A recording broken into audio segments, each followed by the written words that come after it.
Tindakan mengeluarkan kata-kata kesat terhadap Yang di-Pertua Negeri Sabah amat dikesali. Kopi Bosian, Izo Irita Syajanis Mijol, mempedio.bttv.pt.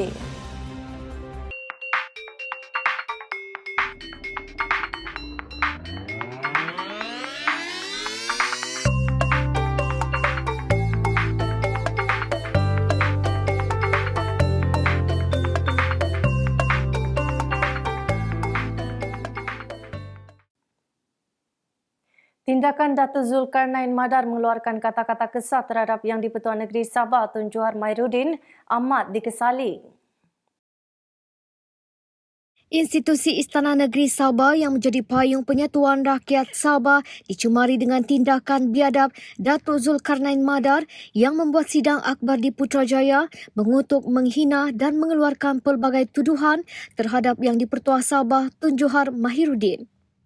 Zulkarnain yang sebelum ini banyak melakukan laporan polis bagi pihak Barisan Nasional turut mengeluarkan kata-kata kesat kepala otak terhadap Tun Johar atas tindakannya memberi persetujuan pembubaran Dewan Undangan Negeri Tun Sabah. Sebab pilihan yang ada dalam kepala otak TYT ini hanya Syafiq Apdal.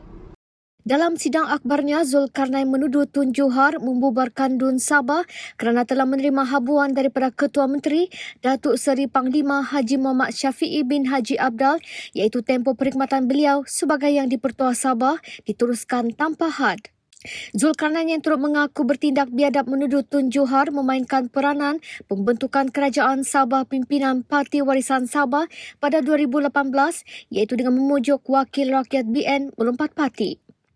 Zulkarnain berkata demikian di pekarangan Ibu Pejabat Suruhanjaya Pencegahan Rasuah Malaysia SPRM di Putrajaya hari ini. Terdahulu, Zulkarnain membuat laporan kepada SPRM yang meminta agensi itu menyiasat Tun Johar. Zulkarnain turut menuduh Tun Johar tidak akan membuka Istana Negeri Sabah kepada pemimpin Perikatan Nasional mengangkat sumpah jika parti itu menang. Sebab pilihan yang ada dalam kepala otak TYT ini hanya Syafiq Apdal. Dua laporan polis dibuat terhadap Zulkarnain Madar.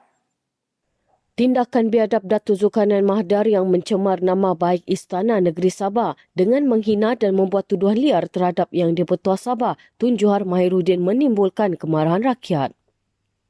Setakat petang ini, dua laporan polis telah dibuat bagi mendesak pihak berkuasa menjalankan siasatan terhadap Zulkarnain yang merupakan pemimpin pertubuhan bukan kerajaan Pro-Barisan Nasional. Laporan pertama dibuat di Ibu Pejabat Polis Daerah Kota Kinabalu oleh Ketua Biro Undang-Undang Wira Parti Warisan Sabah Muhammad Ardi Nazra. Telah membuat kenyataan bahawa TYT telah membubarkan dan telah menyebelahi kepada Datuk Seri Syafiq Apdal. Kami menyatakan sekeras-kerasnya bahawa TYT tidak menyebelahi mana-mana pihak. Dan sebenarnya keputusan yang diambil oleh TYT adalah untuk kepentingan rakyat. Tuduhan bahawa TYT telah membubarkan Dewan berdasarkan imbuhan projek perundingan terus adalah satu tuduhan liar. Sementara itu, laporan polis kedua dibuat di Ibu Pejabat Polis Daerah Penampang oleh Setiausaha Politik Ahli Parlimen Penampang, Pritchard Gumbaris. Pritchard berkata pihak berkuasa perlu membuka siasatan mengikut Akta Hasutan 1948 kerana tuduhan Zulkarnain itu secara terang-terangan menghasut rakyat untuk membenci seorang ketua negeri. Menurut Pritchard, Tun Johar mempunyai kuasa di bawah Fasal 2 Perkara 21 Perlembagaan Negeri Sabah untuk membubarkan Dun Sabah. Katanya Perlembagaan Negeri Sabah menjelaskan bahawa Yang di-Pertua Sabah mempunyai kuasa penuh dan beliau bukanlah orang biasa yang boleh dilayan tanpa rasa hormat dan dipermainkan seperti dilakukan Zulkarnain. Sehubungan itu, beliau mendesak agar pihak polis menjalankan siasatan segera terhadap Zulkarnain dan mengambil tindakan mengikut undang-undang demi menjaga nama baik institusi Istana Negeri Sabah. Jumlah bayaran dividen oleh Petronas kepada Kerajaan Persekutuan adalah jauh lebih tinggi berbanding bayaran kepada dua negeri pengeluar minyak terbesar Malaysia, iaitu Sabah dan Sarawak. Sabah yang merupakan antara dua negeri pengeluar minyak terbesar Malaysia selain Sarawak hanya menerima bayaran tunai dari Petronas sebanyak RM12.789 bilion bagi tempoh 12 tahun antara 2008 hingga 2019. Bagi tempoh sama 12 tahun itu, Sarawak menerima sebanyak RM24.541 bilion. Namun jumlah bayaran dividen oleh Petronas kepada Kerajaan Persekutuan dalam tempoh 10 tahun bermula 2010 hingga 2019 adalah sebanyak RM282 bilion. Kesemua data tersebut didedahkan dalam jawapan bertulis oleh Menteri di Jabatan Perdana Menteri Datuk Seri Mustafa Mohamed di Dewan Rakyat semalam. Katanya Petronas membuat bayaran tunai hasil petroleum sebanyak 5% secara terus kepada kerajaan negeri Sabah dan Sarawak. Mustafa berkata demikian dalam jawapan kepada soalan dikemukakan Ahli Parlimen Bagan Lim Guan Eng yang bertanya berapakah jumlah bayaran dibuat Petronas kepada setiap negeri.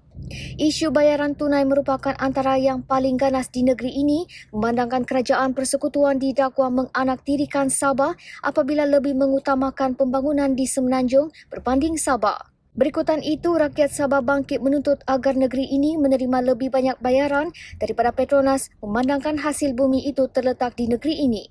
Sebelum ini, turut tular di media sosial sebuah video menunjukkan pemimpin UMNO Tengku Razali Hamzah dalam temu bual mengakui cadangan cari gali minyak adalah untuk mengisi tabung UMNO. Dalam temu bual itu, Tengku Razali atau Kuli turut mengakui berkomplot menjatuhkan kerajaan Sabah pimpinan Tun Mustafa Harun agar perjanjian Akta Pembangunan Petroleum 1974 dapat dimeterai. Baiklah, kita dapat kawasan minyak. Jadi saya minta Tun Razak beri kebenaran. Saya ambil kawasan yang sudah disegah balik oleh syarikat Shell supaya saya boleh cari gali minyak untuk dapat duit bagi tabung UMNO. Minyak milik kita. Cuma Sabah tak setuju. Sabah, saya pergi ke Sabah. Tun, kawan baik saya, arwah Tun Mustafa, suruh saya ni masuk dalam kapal terbang balik ke Kuala Lumpur. saya tak nak rondeng soal minyak dengan you, dia kata. Ini Sarawak punya, Sabah punya. Kerana Mustafa marah kat Tun Razak. Itulah yang kita tubuhkan berjaya, parti berjaya, jatuhkan Tun Mustafa kerana nak sayang minyak ni. Saya dan beberapa orang lah tubuhkan parti berjaya, pujuk Donald Stephen jadi ketua, jadi presiden, lawan Tun Mustafa, kita menang, kita sign agreement. Selesai masalah. Selesai masalah. Sebab Petronas buat untung 90 bilion tiap-tiap tahun untung. Benarkan rakyat Sabah di Semenanjung Malaysia mengundi pos, kata Dapsi. Pemuda Sosialis Parti Tindakan Demokratik Dapsi meminta Suruhanjaya Pilihan Raya SPR membenarkan rakyat Sabah yang belajar dan bekerja di Semenanjung Malaysia untuk mengundi pos. Ketua Dapsi Sabah Pung Chin Che berkata, kebenaran itu membolehkan rakyat Sabah di Semenanjung Malaysia untuk menunaikan hak demokrasi mereka tanpa perlu menanggung kos penerbangan yang tinggi. Undian setiap rakyat Sabah amat penting bukan sahaja untuk menghukum katak politik tetapi untuk mengembalikan kestabilan politik negeri ini. Tambahnya mengundi secara pos juga selaras dengan usaha berterusan kerajaan Sabah yang memegang prinsip demokrasi bagi melihat proses pengundian dijalankan secara adil dan saksama. Rakan Sekutu harus menggunakan logo Parti Warisan Sabah dalam pilihan raya negeri. Pemuda Amanah Nasional melihat keperluan untuk rakan-rakan sekutu dalam Parti Warisan Sabah untuk menggunakan logo warisan dalam pilihan raya negeri PRN Sabah akan datang. Pengarah Komunikasi Pemuda Amanah, Khairuddin Daud berkata, langkah itu wajar sebagai tanda solidariti mereka mempertahankan mandat rakyat pada pilihan raya umum ke-14 dan menolak pemimpin-pemimpin politik yang tidak berprinsip. Katanya penggunaan satu logo ini juga menunjukkan kesatuan dan sokongan tidak berbelah bagi kepada warisan dalam PRN Sabah. Menurutnya, rata-rata rakyat Sabah khususnya anak muda menolak pemimpin-pemimpin yang disifatkan katak dalam pilihan raya negeri kelak. Mereka kecewa terhadap sikap pemimpin politik yang mementingkan diri sendiri sehingga sanggup mengkhianati mandat rakyat. Justru itu, Pemuda Amanah Nasional mencadangkan parti-parti dalam Pakatan Harapan serta APCO menggunakan hanya satu logo, iaitu logo warisan. Polis kontingen Sabah bersiap siaga menghadapi pilihan raya negeri Sabah. Pesuruhjaya Polis Sabah Datuk Zaini Jas berkata pihaknya sedang melaksanakan persiapan dari segi penugasan pegawai termasuklah persiapan logistik. Katanya persiapan itu penting berikutan berlakunya pertambahan kerusi Dewan Undangan Negeri DUN kepada 73 kerusi berbanding hanya 60 sebelum ini. Tambahnya, polis akan memastikan pematuhan prosedur operasi standard SOP sepenuhnya semasa PRN kelak. Bukan buah-buahan atau sayur-sayuran yang ditanam, sebaliknya pokok ganja. Kesuruhannya seorang ahli perniagaan di Tawau ditahan polis.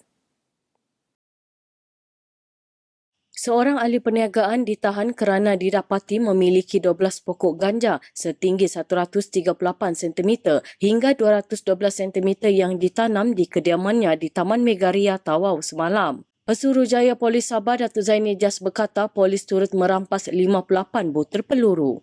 2 kenderaan pacuan 4 roda dan sebuah motosikal jenis Harley Davidson yang bernilai RM205,000 secara keseluruhan turut disita. Pemeriksaan lanjut di ruang tamu rumah suspek menemui plastik lutsinai berisi tumbuhan kering disyaki ganja dengan berat kasar 29.52 gram. Zaini berkata siasatan awal mendapati suspek memperoleh benih ganja dari Selangor dan mendakwa menanamnya untuk suka-suka. Setakat ni dia kata dia saja suka-suka saja. Tapi boleh dia ada motif yang lain lah. Sebab 12 batang kan. Setakat pengakuan dia, dia hanya suka-suka saya tanam dia. Suspek kini ditahan reman dari tarikh dia ditahan sehingga 10 Ogos mengikut Akta Dadah Berbahaya dan Akta Senjata Api 1960.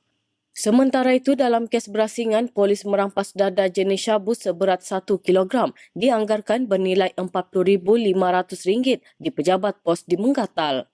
Jelasnya, pihaknya dimaklumkan oleh pejabat pos Menggatal terdapat satu kotak yang tidak dituntut dan mencurigakan mengandungi bahan terlarang. Disangka haiwan liar, sebaliknya bapa saudara. Itu tragedi di Kiulu kemarin. Seorang lelaki yang keluar memburu di kawasan hutan kampung Romokon, Kiulu, tertembak bapa saudaranya sendiri yang berusia 70 tahun selepas menyangka mangsa adalah haiwan buruan. Pesuruhjaya Polis Sabah Datuk Zaini Jas berkata suspek berusia 49 tahun kemudiannya membawa mangsa balik ke rumahnya dengan bantuan penduduk kampung sebelum dihantar ke Hospital Tambunan. Katanya hasil siasatan mangsa mengalami kecederaan di bahu, kepala dan paru-paru serta patah tulang rusuk. Semasa sedang berburu, suspek telah terlihat satu objek bergerak dan menyangkakan ia adalah binatang buruan, lalu melepaskan satu tembakan ke arah binatang buruan yang sangkaannya tersebut. Setelah melepaskan tembakan, suspek memeriksa objek ataupun yang ditembaknya dan didapati dia telah menembak bapa saudara dia. Zaini berkata demikian pada sidang media di Ibu Pejabat Polis Kontingen Sabah Kota Kinabalu semalam. Suspek juga mengaku tidak memiliki lesen senjata api dan membeli peluru daripada kenalannya di penampang dengan harga RM150 sekotak. Siasatan lanjut masih dijalankan mengikut Seksyen 37 dan Seksyen 8(E) Akta Senjata 1960. Pengantin baru antara yang maut dalam kemalangan di Tawau awal pagi tadi. 2 guru wanita termasuk seorang pengantin baru maut selepas kenderaan yang mereka naiki terbabas sebelum terjunam ke dalam sungai di kilometer 32 Jalan Tawau Kalabakan 6 pagi tadi. Dayana Damsa, 27, yang baru 10 hari mendirikan rumah tangga, maut ketika dalam perjalanan ke klinik kesihatan Merotai. Rakannya Nuriziani Kafli, 24, meninggal dunia ketika menerima rawatan di unit kecemasan Hospital Tawau beberapa jam kemudian. 2 lagi rakan sekerja mangsa iaitu Nur Zaira Aladin, 35, cedera pada dada dan patah tangan kiri, manakala pemandu wanita berusia 38 tahun mengalami cedera ringan. Difahamkan sebelum kejadian, semua mangsa dalam perjalanan dari Taman Semarak ke Sekolah Kebangsaan Umas-Umas untuk bertugas dengan menaiki sebuah kenderaan peroda Myvi. Sebaik tiba di lokasi, kenderaan mangsa dilaporkan hilang kawalan lalu terbabas sebelum terjunam ke sungai dengan ketinggian 6 meter. Ketua Balai Bomba dan Penyelamat Tawa Pegawai Kanan Bomba 2 Zulbada Alior berkata, semua mangsa terhumban keluar dari kenderaan. 2 daripada mangsa dibawa keluar oleh orang ramai yang kebetulan berada di situ, manakala 2 lagi berjaya dikeluarkan anggota bertugas katanya.